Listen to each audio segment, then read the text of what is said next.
नमस्कार दर्शकों, आप देखना शुरू कर चुके हैं पंजाब केसरी राजस्थान, मेरे यानी लीजा के साथ में। तो राजस्थान के लिए 10 जुलाई बड़ा दिन रहा, क्योंकि राजस्थान का बजट पेश हुआ। वित्त मंत्री दिया कुमारी ने राजस्थान के बजट को जो है घोषणा की। क्या कुछ राजस्थान के लिए खास रहा, और सबसे ज्यादा अगर महत्वपूर्ण बातचीत की जाए तो सबसे ज्यादा एक अहम रोल अदा करते हैं किसान।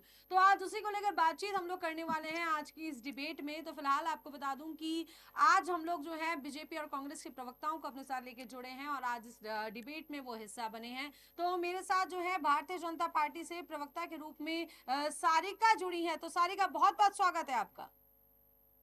नमस्कार जी, साथ ही कांग्रेस पार्टी से हमारे साथ जुड़े हैं डॉक्टर सुमित गर्ग। सुमित, बहुत बहुत स्वागत है आपका। नमस्कार। तो चलिए इस डिबेट की शुरुआत करते हैं। आज का जो हमारा मुद्दा है, आज का जो हमारा विषय ये है कि राजस्थान का जो बजट पेश हुआ उससे किसानों को कितनी राहत मिली है, मिली भी है प्रॉपर या नहीं मिली, उस पर आज हम लोग बातचीत करने वाले हैं। तो सबसे पहले चलिए एक बार बात करना शुरू करते हैं सारिका से। सारिका, राजस्थान का ये जो बजट पेश हुआ है, क्या लगता है वाकई किसानों के हित में है? बिल्कुल लीजा जी, ये जो बजट पेश हुआ है ये जी राजस्थान के सर्वस्पर्शी अभियान के तहत है। सभी वर्गों को छूने वाला ये वर्ग है। इसमें हर बेरोजगार को रोजगार देने का है, महिलाओं की उन्नति के लिए, किसानों की आय को दुगना बढ़ाने के लिए, आधुनिक यंत्रों का किस तरीके से किसान इसका उपयोग कर सके उसके ऊपर निर्भर है।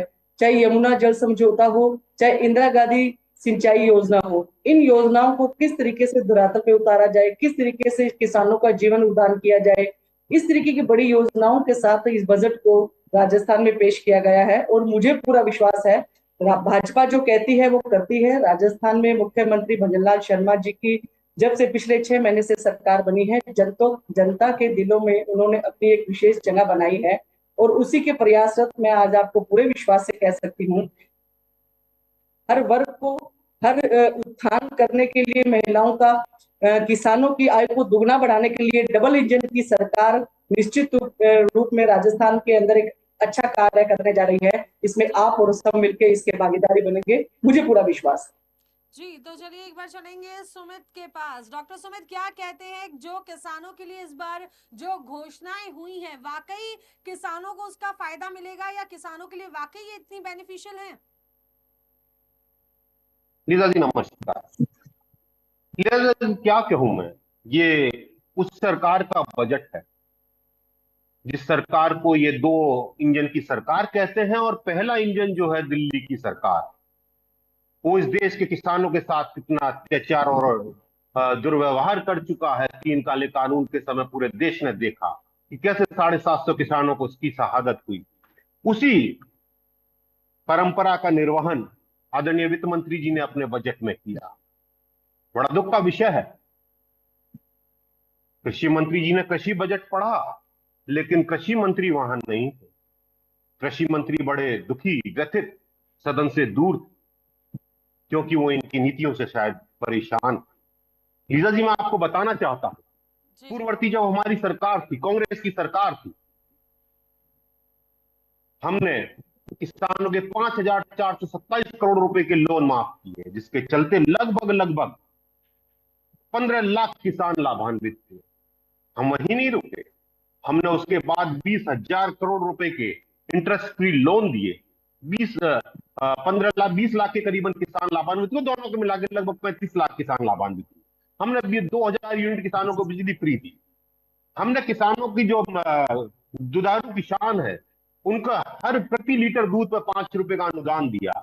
हमने कामधेनु बीमा योजना के अंतर्गत प्रति पशुधन पर 40,000 का बीमा किया। और तो और लंपी में जब गोधन की मृत्यु हुई तो प्रति गाय हमने 40,000 रुपए का बीमा या अनुदान राशि किसान को देने का काम किया। मैं आपको बताना चाहता हूं, इस सरकार ने ऐसा कुछ नहीं किया जिससे किसान को फायदा हो। ये बात करते हैं स्वामीनाथन साहब को भारत रत्न देने की। लीजा जी मैं आपके माध्यम से पूछना चाहता हूं कि अगर स्वामीनाथन साहब इतने ही प्यारे लगते हैं तो उनकी कमेटी की रिपोर्ट क्यों नहीं लागू कर देता जिसका हमने वादा किया था? क्यों नहीं किसानों का एमएसपी पर आप गेहूं दे देते?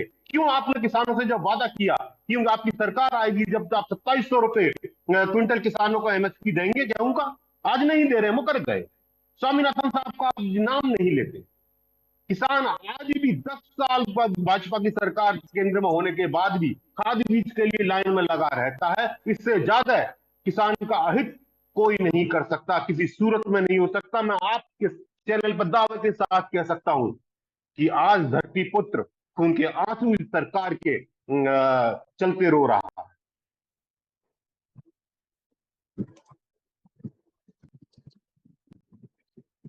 ने कहा सारिका, एक बड़ा सवाल ये है और ये वाकई ये एक मुद्दा अभी फिलहाल बना हुआ है कि राजस्थान का बजट पेश हुआ, वित्त मंत्री ने अपना बजट पेश किया, लेकिन उस दौरान कृषि मंत्री की वहां मौजूदगी नहीं थी। उन्होंने कहा कि वो अपना इस्तीफा दे चुके हैं, लेकिन आप ये देखेंगे अभी तक ऑफिशियली रूप से इस बात की घोषणा नहीं हुई है कि उनके इस्तीफे को स्वीकार कर लिया गया है। और अगर इस्तीफा स्वीकार भी हो गया है तो किसानों का आपने बजट घोषित किया और उसके बावजूद अभी तक कृषि मंत्री का पता नहीं है। क्या कुछ कहेंगे? देखिए लीला जी, जो भी उनके व्यक्तिगत कारण रहे हो वो उन्होंने सर्व जगह जो है जाहिर भी किया है। उन्होंने जिस तरीके की बात बोली थी चुनावों के दौरान जनता के बीच में जाकर, उन्होंने कहा था कि अगर मेरे यहाँ से कोई कमी होगी तो मैं निश्चित रूप से जो है इस पद का त्याग पत्र दूंगा। इस पद पे उन्होंने त्याग पत्र दिया, पार्टी की तरफ से और सरकार की तरफ से समझाइश का प्रयास चल रहा है, उनको समझाया जा रहा है, क्योंकि हमारे पार्टी के वो वरिष्ठ नेता हैं, उनसे बात की जा रही है और निश्चित तौर पे वो शीघ्र मान भी जाएंगे। और रही बात माननीय सुमित जी ने जो बोली है सरकार को लेके, मैं एक बात आपको बताना चाहूंगी कि जिस तरीके के लंबी के गायों के लिए अभी इन्होंने बोला, आपने हमने सब लोगों ने देखा था जिस तरीके की गाय की दुर्दशा हुई थी जब लंपी रोग आया था, कैसे सड़कों पे लाशें बिछी हुई थी बाड़मेर, जैसलमेर, बीकानेर की तरफ से। यहाँ तक कि हमने जब खुद जाके इन चीजों को देखा था कि गायों के लिए ना तो इंजेक्शन थे ना प्रॉपर दवाइयां थी। यही नहीं, जो इनकी डिस्पेंसरी बनाई हुई थी पशुधन के नाम से, उस डिस्पेंसरी के अंदर सिवाय कंपाउंडर के कोई डॉक्टर जो है उस हॉस्पिटलों में मौजूद नहीं था। जो इतनी बड़ी संख्या में गायों की मृत्यु हुई थी वो हम सबने देखा है, वो वास्तव में उनकी दुर्दशा हुई थी।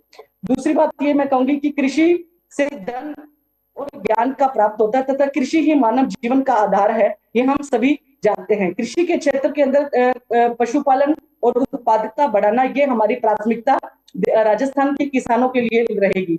इस बजट के अंदर हम लोगों ने देखा था कि कृषि के क्षेत्र में राजस्थान में सिंचाई वाटर मिशन के तहत शुरुआत होगी, जिसमें 5,000 करोड़ के काम किए जाएंगे।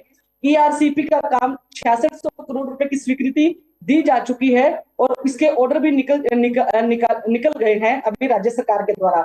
अभी बरसातों का टाइम चल रहा है, बरसात के अंदर जो वर्षा का जो पानी जो है इधर उधर बह रहा है, उसके संरक्षण के लिए भी 3,000 करोड़ रुपए की लागत से इन परियोजनाओं की शुरुआत की जाएगी, जिसमें किसानों को भी इसमें बड़ा लाभ मिलेगा। यमुना समझौता के तहत हरियाणा से जो पानी मिल रहा है, हमें 577 एमएलसी पानी हरियाणा से हमें मिलेगा। 60 करोड़ की लागत से इसका डीपीआर पे काम बनना चालू हो चुका है। कृषि कनेक्शन जो 31 मार्च 2024 तक के जो पेंडिंग पड़े थे, 1.45 लाख कृषि कनेक्शनों को शीघ्र ही जो है उनको मंजूरी मिलेगी और कृषि कनेक्शन किसानों को दिए जाएंगे। इस बजट में माननीय दिया कुमारी जी ने घोषणा की थी। आज जिस तरीके के हालात जो है राजस्थान के अंदर बिजली के देखे हम लोगों ने, गर्मियों के दिन में हम लोगों ने भुगत भोगी भी रहे कि जिस तरीके का खजाना इन्होंने खाली किया और जिस तरीके की यूनिट इन्होंने बिजली फ्री के रूप में जो लोगों को देने का काम किया, और जो बिजली की उत्पादकता तो बिल्कुल ही राजस्थान में रही नहीं। उसी उत्पादकता को बढ़ाने के लिए कुसुम योजना के माध्यम से सभी किसानों को सौर ऊर्जा से जोड़ा जाएगा 2027 तक, और दिन में भी किसानों को बिजली मिलेगी। ये हमारी प्राथमिकता रहेगी। यही नहीं, मैं आगे बढ़कर और भी जो राज्य सरकार ने घोषणा की थी, किसानों की जो यंत्र खरीदे जाएंगे उसके तहत 200 करोड़ रुपए की राशि के रूप में अनुदान दिया जाएगा। सीकर शेखावाटी की तरफ आपने देखा कि बहुत बड़ी मात्रा में प्याज का उत्पादन होता है। उस प्याज के उत्पादनों के लिए जो है 2500 करोड़ रुपए तक की सब्सिडी दी जाएगी और प्याज का भंडारण किया जाएगा। ऐसा माननीय मुख्यमंत्री जी ने इस बजट के अंदर घोषणा की गई है। जैविक ये रही योजनाओं की बात सारिका, ये तो रही योजनाओं की बात। एक बार फिर से मैं लौटूंगी डॉक्टर सुमित। मेरा सवाल ये है कि सारिका कह रहे हैं कि कांग्रेस सरकार ने बिजली के खजानों को खाली करने का काम किया, यानी कांग्रेस सरकार में जितनी भी जो लोगों को समस्याएं हुई बिजली से रिलेटेड, लोग गर्मी में परेशान हुए, किसान जो है अपनी खेती में बिजली के चलते जो है अच्छी खेती नहीं कर पाए, उसके पीछे जो जिम्मेदार है वो कांग्रेस सरकार है, और बीजेपी सरकार ने जो है अब अच्छा काम किया है लोगों को बिजली देने का। क्या कहेंगे? लीजा जी, सबसे पहले तो मैं, बहन सारिका जी ने कहा कि लंपी में गाय मरती रही, चारों तरफ लाश के ढेर लग रहे। लीजा जी, उससे थोड़ा सा पहले मैं मेमोरी रिफ्रेश करता हुआ ले चलूं कि कोरोना आया था इस देश में। इस देश ने देखा था कि इंसानी लाशों के ढेर किस तरह लगे थे, किस तरह से अधजली लाशों को सरकार ने गंगा में बहा दिया था, और किस तरह से इंसान सड़क पर आया था अपनी आत्मरक्षा के लिए। लेकिन जो लंपी की बात कर रहे हैं, मैं दावे के साथ कह सकता हूं, एक भी किसान सड़क पर नहीं आया कि मेरी गाय मर गई। हम तो कह रहे हैं हाँ, मृत्यु हुई, महामारी थी, हम इसे स्वीकार कर रहे हैं, जब भी तो हमने 40,000 रुपए प्रति गाय दिया। लेकिन सबके साथ न्याय किया, किसी को सड़क पर नहीं छोड़ा, किसी को परेशान होता हुआ नहीं छोड़ा। दूसरी बात करी इन्होंने ईआरसीपी की। लीजा जी, मैं ईआरसीपी को वेरी फर्स्ट डे से कवर कर रहा हूं। ईआरसीपी के नाम पर, मैं पूर्वी राजस्थान से आता हूं, मैं आपसे कह सकता हूं कि हम पूर्वी राजस्थानियों के साथ जो सबसे बड़ा धोखा की सरकार ने अपने 6 महीने में किया है वो ईआरसीपी पर किया है। कैसे किया है मैं बता देता हूं। ईआरसीपी की बात थी 3,500 एमसीएम पानी लेके आने की, जिससे लगभग 2,80,000 हेक्टेयर भूमि को सिंचित होना था। हमारे जो मंत्री है, कृषि मंत्री किरोड़ी लाल जी, वो इस बात से भी व्यथित लगते हैं मुझे, क्योंकि जब घोषणा हुई तो घोषणा हुई कि हम तो 2,200 या 2,300 एमसीएम पानी लाएंगे और 2,10,000 हेक्टेयर किसी कृषि भूमि संचित होगी, बाकी 60-70 हजार कृषि भूमि का क्या होगा, सूखी पड़ी रहेगी, बाकी पानी का क्या होगा हमें नहीं पता। और उसको अपने कृत्य को अंजाम देने के लिए इन्होंने कितना बड़ा इस प्रदेश की जनता के साथ झूठ बोला कि जिस दिन ये घोषणा हुई आरसीपी की, उस दिन सदन आउट था। लेकिन इन्होंने सदन में बयान देने की बजाय लोकतांत्रिक मर्यादाओं को तार तार करते हुए उसकी घोषणा करी सदन के बाहर। अंदर सदन आउट है, ईआरसीपी घोषणा सदन के बाहर हो रही है। ये लोकतंत्र की हत्या इन्होंने उस दिन भी की थी। बात आती है, बहन ने कहा कि हम ये देंगे वो देंगे। अरे जो दोगे वो तो पता नहीं कब दोगे। मैं तो कहता हूं आपने घोषणा पत्र में वादा किया था 2700 रुपए एमएसपी गेहूं का देने के लिए, क्यों नहीं देते? क्या बिगाड़ा है धरती पुत्र ने आपका? क्या ऐसी नाराजगी है? क्या वही नाराजगी है जो 3 काले कानून आपको वापस लेने पड़ गए थे? क्या उसी का बदला ले रहे हो? क्यों उस धरती पुत्र को इसका अधिकार नहीं दे देते? लेकिन आप नहीं दे पाओगे, क्यों? कि कहीं ना कहीं आप इस देश के धरती पुत्र का अधिकार पूर्व में अपने जो उद्योगपति मित्र हैं उनके यहां गिरवी रख चुके थे। जब इस देश का धरती पुत्र सड़क पर आया, इस देश का धरती पुत्र आंदोलनित हुआ, 750 धरती पुत्रों की शहादत हुई, जब जाके मोदी जी को यू टर्न लेना पड़ा, जिसके चलते उस टाइम तो शायद आपने यू टर्न ले लिया, लेकिन आज उसके धरती पुत्र से बदला ले रहे हो। जहां तक बिजली की बात है लीजा जी, मैं आज आपसे दावे के साथ कह सकता हूं, आप सर्वे करा लीजिए पूरे राजस्थान का, जितनी बिजली की कटौती हमारे समय में थी उससे ना करते 4 से 5 गुना आज बिजली की कटौती हो रही है। गांव में, देहात में, शहर में, कस्बे में किसान को तो बिजली नाम की चीज नहीं है। ये क्या बात करते हैं? अरे अगर हमने संसाधन नहीं छोड़े, लीजा जी मैं इसे आपके माध्यम से जानना चाहता हूं, अगर हम संसाधन नहीं छोड़ के गए तो ये कौन से दम पर इन घोषणाओं को पूरा कर लेंगे जब आपके पास आधार नहीं है? मैं कहता हूं हम इतनी अच्छी आधार इनको लिए रखे गए हैं जिस पर अगर ये चाहें तो जनता को गवर्न कर सकते हैं, लेकिन चाहती है नहीं। क्यों? कि नीयत में खोट है। जी, क्या कुछ कहेंगी सारिका? गंभीर आरोप लग गए हैं कि बीजेपी सरकार जो है केवल आरोप प्रत्यारोप ही कर रही है। अगर कांग्रेस ने कुछ छोड़ा नहीं होता तो आप काम कैसे करते? सीधा सवाल तो ये है।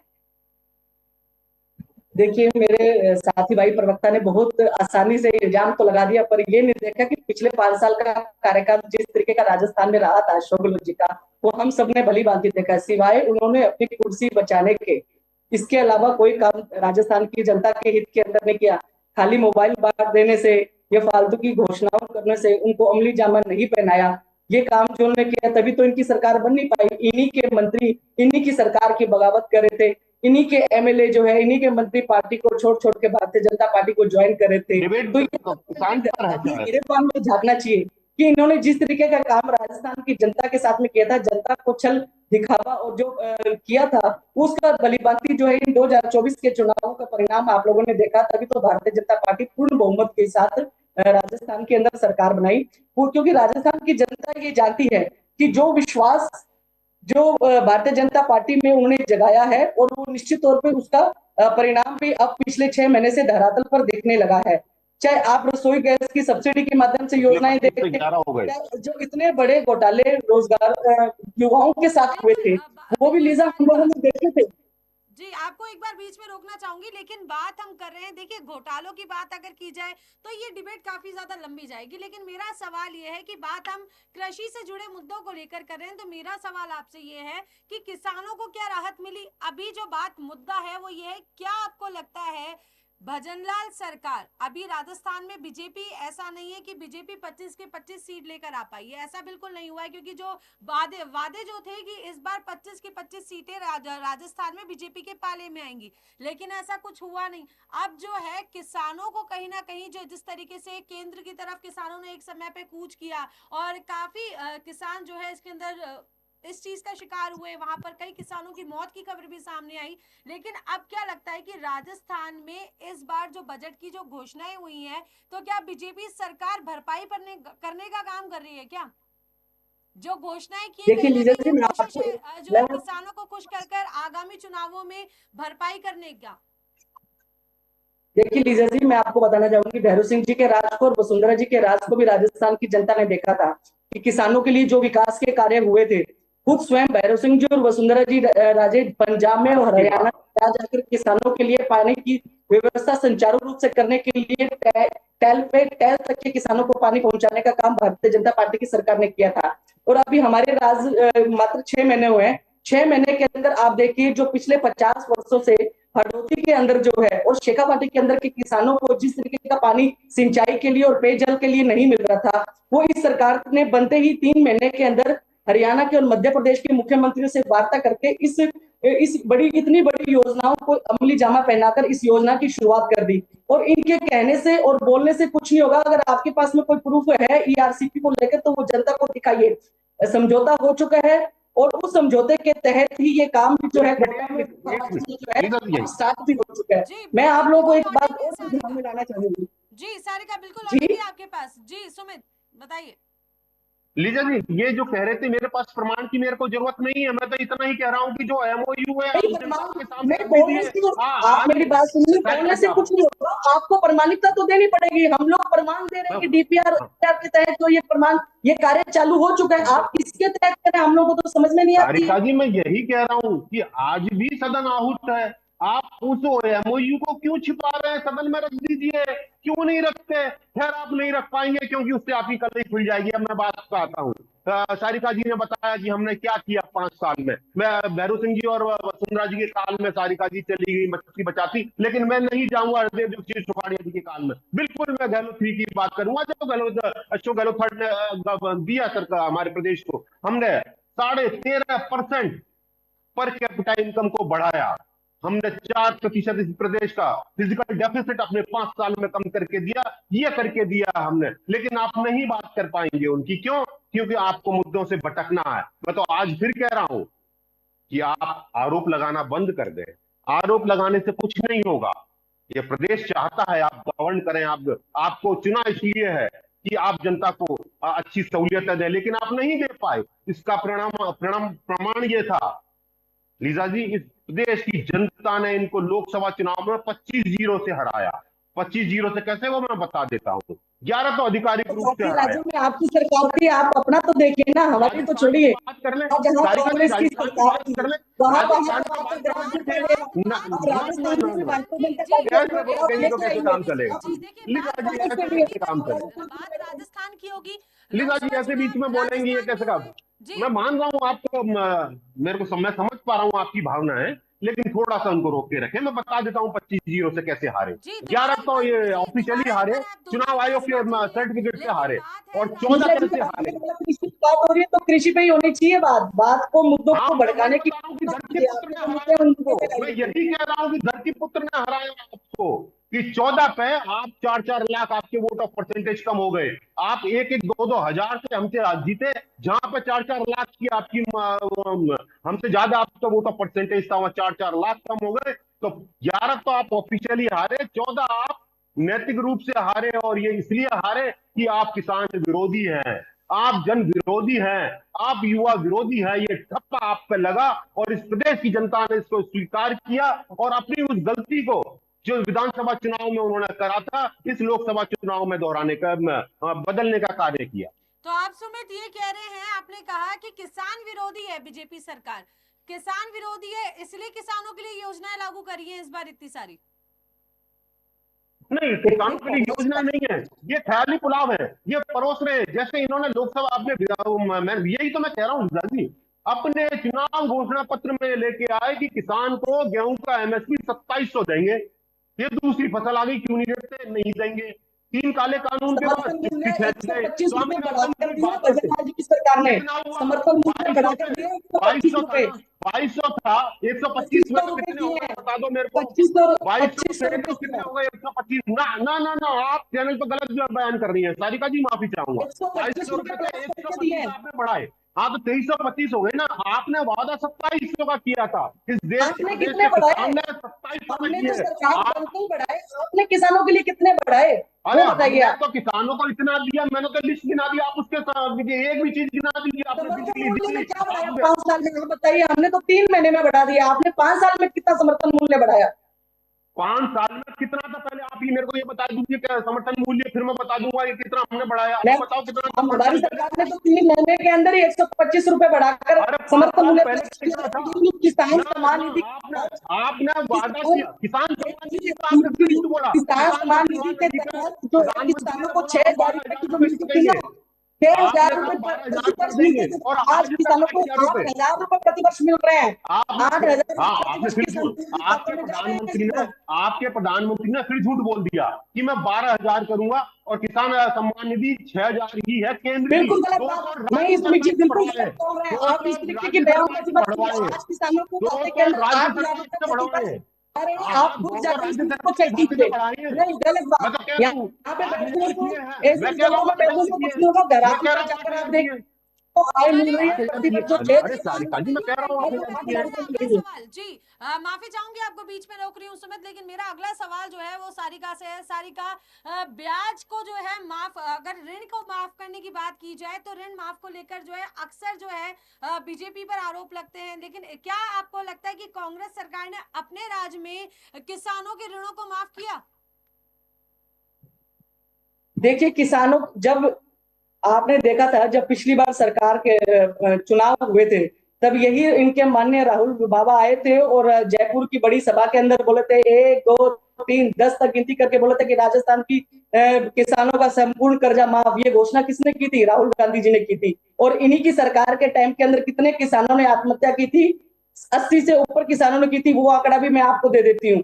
इस तरीके की बातें ये ना करे तो ज्यादा ठीक है। अभी कुछ समय पहले आपने देखा था, पिछले 1 महीने पहले राजस्थान में हनुमानगढ़ कि कुछ किसानों ने जो आवाज उठाई थी, उनका जो है कर्जा माफ करने के लिए कितने ऋण माफ करेंगे ये बताएं। लेकिन मुख्यमंत्री जी ने बड़ा दिल करते हुए उन सभी किसानों का जो है कर्जा माफ किया, जो अभी पिछले महीने ही जो बोल रहे थे उन 17 किसानों का कर्जा माफ किया। दूसरी तरफ मैं आपको ये बताऊंगी, जो प्रति वर्ष जो है किसानों को 6,000 रुपए मिलते थे आए, आज वो किसान सम्मान निधि के तहत जो है किसानों को 8,000 रुपए जो है प्रति वर्ष के हिसाब से उनके बैंक खाते में जा रहे हैं। हम लोगों ने ये भी देखा था कि जब पिछले 70 साल में सरकार जो है भारत के अंदर रही थी, तो किसान किस तरीके की आत्महत्या करते थे। हमने बारदाना की समस्या आपके टाइम में होती थी, और जो खाद की समस्या काला बाजारी हुआ करती थी, आज उस काला बाजारी को बंद करके बिल्कुल निष्पक्षता के आधार पर किसानों को जो है खाद मिल रही है। और यही नहीं, जो सोसाइटियों के अंदर जो बीज भंडारण के अंदर जो काला बाजारी हुई थी, उस पर रोक लगाई गई है। वो गैस सिलेंडर लेने के लिए जो 6-6 महीने तक, 1-1 साल तक किसान इंतजार किया करता था, आज आप सिलेंडर घर में खत्म होता है, आज आप मैसेज किए, अगले दिन सिलेंडर आपके घर के अंदर आ जाता है। इस तरीके के काम जो है वातावरण, बिल्कुल देखिए जिस तरीके से काम हुए हैं, बिल्कुल बीजेपी सरकार की उपलब्धियां और कांग्रेस सरकार की उपलब्धियां वो एक इस मुद्दे से बिल्कुल हटके हैं। अभी बात कर रहे हैं किसानों की, तो किसानों पे एक बार वापस से एक बार लौट कर आ जाते हैं। और देखिए समय कम बचा है, लेकिन उससे पहले आप लोगों के फाइनल जो है आपके फीडबैक्स भी लेने होंगे और आपका एक फाइनल कंक्लूजन पे भी हम लोग पहुंचेंगे कि क्या कुछ किसानों को राहत मिली। तो एक बार फिर से मैं चलती हूँ सुमित के पास। तो सुमित, जिस तरीके से लगातार बीजेपी आरोप लगाती हुई आई है कि किसानों के साथ कांग्रेस सरकार ने कुठारघात किया, कांग्रेस ने अपने राज्य में ऋण माफ नहीं किए, तो क्या कुछ कहेंगे? लीजा जी, आप चाहें या सारिका जी चाहें तो आरटीआई जो राइट टू इंफॉर्मेशन, सूचना का अधिकार कांग्रेस की सरकार ने दिया था, उसका इस्तेमाल कर ले। हमारी पूर्ववर्ती गहलोत सरकार ने, गहलोत 3 जिसको हम कहते हैं, 15,427 करोड़ रुपए के ऋण माफ किए, जिन राहुल गांधी जी का आप हवाला दे रही थी। 20 लाख किसान लाभान्वित हुए और 20,000 करोड़ रुपए हमने इंटरेस्ट फ्री लोन दिया, जिससे लगभग 35 लाख किसान लाभान्वित हुए। टोटल 55 लाख किसान लाभान्वित हुए। और मुझे बड़ा आश्चर्य होता है, इस फिगर को काउंटर करने के लिए मेरी बहन ने रखा कि 17 किसानों के ऋण माफ किए। अरे 20 लाख बनाम 17, क्या बड़ा फिगर है। ये देश, आपके दर्शक देख रहे हैं इस बात अभी को। पिछले तो मैं हनुमानगढ़ की कहना बात चाहता कर हूं, रही हूँ जी, अभी हनुमानगढ़ की बात कर रही हूँ मैं। तो किसान तो बोल रहे अभी थे कर लो ना। हनुमानगढ़ की बात आज की पिछले महीने तारीख, की। आज के, तो मैं तो यही कह रहा हूं कि आपकी वित्त मंत्री ने किसानों के ऋण माफ की घोषणा क्यों नहीं करी बजट में? क्यों आज की तारीख में किसान कर्जदार बना हुआ है? देखो क्यों घोषणा आपकी आपने सरकार बोली ने कि एग्जामिन कर दी? आपके मुखिया अरे आए हमने थे, तो कर दिया, उन्होंने बोला था कि हमने तो राजस्थान कर के दिया। हर किसान का कर्जा माफ करूंगा। ये हाँ, घोषणा हमने आपने किया, की, आपने 5 साल में कितने किसानों का 15,427 कर्जा करोड़ माफ का किए? किया। हम, अब मैं बताइए कह ना, रहा हूँ आपने ना, कितने किसानों का कर्जा अरे माफ किए? 20 लाख, सरकार, 20 लाख भाजपा किसानों सरकार का तो उस पर पंद्रह कटिबद्ध हजार है, चार सौ वो तो सत्ताईस बोलिए। करोड़ रुपया 20 लाख किसानों का 15,427 करोड़ रुपया हमने माफ किया। और 20,000 करोड़ रुपए, लगभग 20 लाख किसानों, 35 लाख किसानों को हमने इंटरेस्ट फ्री लोन दिया। हर किसान को हमने 2,000 यूनिट बिजली फ्री दी। आपने क्या दिया, आप ये तो बता दें। केवल और केवल घोषणाएं, केवल और क्या केवल 3 लगता है काले सुमित, कानून वापस लेने की क्या चीज लगता के है बदले में। अभी जो जो कंक्लूजन की तरफ पहुंचेंगे बिल्कुल। एक बार अंतिम जो है इसको डिबेट को अंतिम रूप देने की कोशिश करते हैं। देखिए सुमित, मेरा सवाल आपसे ये है, जो राजस्थान का बजट अभी पेश हुआ उसमें जितनी भी किसानों को लेकर जो भी योजनाएं बताई गई हैं और जो भी पैसा जो बताया गया है कि किसानों के सहयोगों के लिए उनका ऋण भी माफ करने की तो बात इतनी नहीं हुई है, लेकिन उनका ब्याज माफ करने की बात की गई है। जो भी वादे किए गए हैं, क्या लगता है कितना धरातल पे रह के काम हो पाएगा या नहीं हो पाएगा, या केवल ये कागजों में सिमट के रह जाएगा? लिजा, किसान को बेसिकली चाहिए खाद, बीज, बिजली और ऋण माफी। दुर्भाग्य से इस सरकार ने इन पर कुछ नहीं कहा। आज भी किसान, मेरी बहन कह रही थी खाद बीज की, मैं दावे के साथ कह सकता हूं इस देश में आज भी खाद बीज के लिए लाइनें लगती हैं और पुलिस से पहरा करवाना पड़ता है जो खाद बीज भंडारण केंद्र है उनका। और हमारे किसान भाई लाइनों में लग के अपनी जान गंवाते हैं। इस प्रदेश की सरकार ने अगर किसान को कुछ ही बजट में दिया है तो वो केवल और केवल थोती घोषणाएं दी हैं। किसान को जो बेसिकली चाहिए, जो उसकी मूलभूत सुविधा आवश्यकता है, उसके आसपास इसके प्रदेश की वित्त मंत्री नहीं आई है। मुझे दुर्भाग्य में बड़े दुखी मन से ये कहना पड़ रहा है कि ये बजट किसानों के लिए थोती घोषणा है, किसान को की कमर तोड़ने वाला है, किसान को और परेशान करने वाला है, किसान को और रुलाने वाला है। बिल्कुल बिल्कुल लौटेंगे एक बार सारिका के पास। सारिका, क्या कुछ कहेंगी? जो घोषणाएं हुई हैं, कितने समय में बीजेपी ने जो अपने वादे किए हैं, जो घोषणाएं की हैं, लमसम क्या कुछ समय लग सकता है इन वादों को पूरा करने में, और कब तक किसानों को वास्तविकता में राहत मिल पाएगी? देखिए लीजा जी, जब ये चुनाव, विधानसभा के चुनाव हुआ था, तो भाजपा ने अपने संकल्प पत्र के अंदर कहा था कि जो भी घोटाले इस राजस्थान के अंदर हुए हैं, चाहे वो पेपर लीक का हो, चाहे वो घोटाले पे किसान की बात हो रही थी, किसानों के पेपर लीक साथ में चले धोखा हो, गए। मैं नीट पे इस चला तरीके जाऊंगा, के जो काम मैं हुए हैं, नीट पे चला जाऊंगा, इस तरीके का जो काम, देश के प्रधानमंत्री को घेरूंगा। किसानों को राहत देने का मेरा सवाल आपसे ये मैं है उसी पे आ रही कि हूँ। जो आप मुझे किसानों बोलने के देंगे लिए, तभी मैं बोल पाऊंगी। मैं उसी मुद्दे पे आ रही हूँ लीजा जी, मुझे बोलने देंगे तभी मैं बोल पाऊंगी। मैं उसी मुद्दे पे आ रही हूँ। मैं उस संकल्प पत्र की बात कर रही हूँ। जब विधानसभा चुनाव से पहले भाजपा ने अपने संकल्प पत्र की घोषणा की थी, उस घोषणा के तहत मैं आपको 3 पॉइंट बता देती हूँ जो इन 6 महीने के अंदर भाजपा की सरकार ने किए भी हैं। चाहे वो SIT टीम गठित करने का हो, चाहे वो पेपर लीक माफिया हो। यही नहीं, जो किसानों की आय बढ़ाने का काम था, 6,000 से 8,000 रुपए प्रति वर्ष में आज उनके किसानों के बैंक खाते में जा रहे हैं और इस 6 महीने के अंदर पेपर लीक है, मुझे भी बता दिया जाए। 1,60,000 किसानों को इसका लाभ भी मिला है। मैं आंकड़े के आधार पे आप कहोगे तो मैं आपको दे दूंगी। और जो घोषणाएं बजट के अंदर किसानों के लिए की गई है, चाहे वो सिंचाई के लिए हो, चाहे हर घर जल पहुंचाने का काम हो, स्वच्छ भारत का हो, शौचालय निर्माण का काम हो, ये जो इतनी बड़ी घोषणाएं केंद्र सरकार ने राजस्थान सरकार ने की है, उसका अमली जामा पहनाना शुरू हो गया है। तो ये कुछ रही बातचीत आज की इस डिबेट में किसानों को राहत को लेकर, जो राजस्थान में जो बजट पेश हुआ उसको लेकर। हमारे साथ जो है भारतीय जनता पार्टी से सारिका जुड़ी थी, साथ ही साथ कांग्रेस पार्टी से प्रवक्ता के रूप में हमारे साथ जुड़े थे डॉक्टर सुमित। तो फिलहाल दोनों ने अपनी अपनी राय दी और दोनों ने अपने अपने विचार रखे, और साथ ही साथ आरोप प्रत्यारोप का दौर तो जो हमेशा से चलता आया है आपने इस डिबेट में देख ही लिया था। तो फिलहाल अभी के लिए इजाजत लेंगे, लेकिन उससे पहले बातचीत कर लेते हैं कि भजनलाल सरकार ने जो वित्त मंत्री हैं, अगर मैं बात करूं दिया कुमारी ने जो भी घोषणाएं किसानों के हित के लिए करी हैं, घोषणाएं तो हो चुकी हैं, लेकिन अभी वो कब तक धरातल पर उतर पाएंगे और किसानों को वास्तविकता में इससे कब तक राहत मिल पाएगी, ये तो वक्त ही तय कर पाएगा। तो जुड़े रहिए मेरे साथ पंजाब केसरी राजस्थान में। नमस्कार।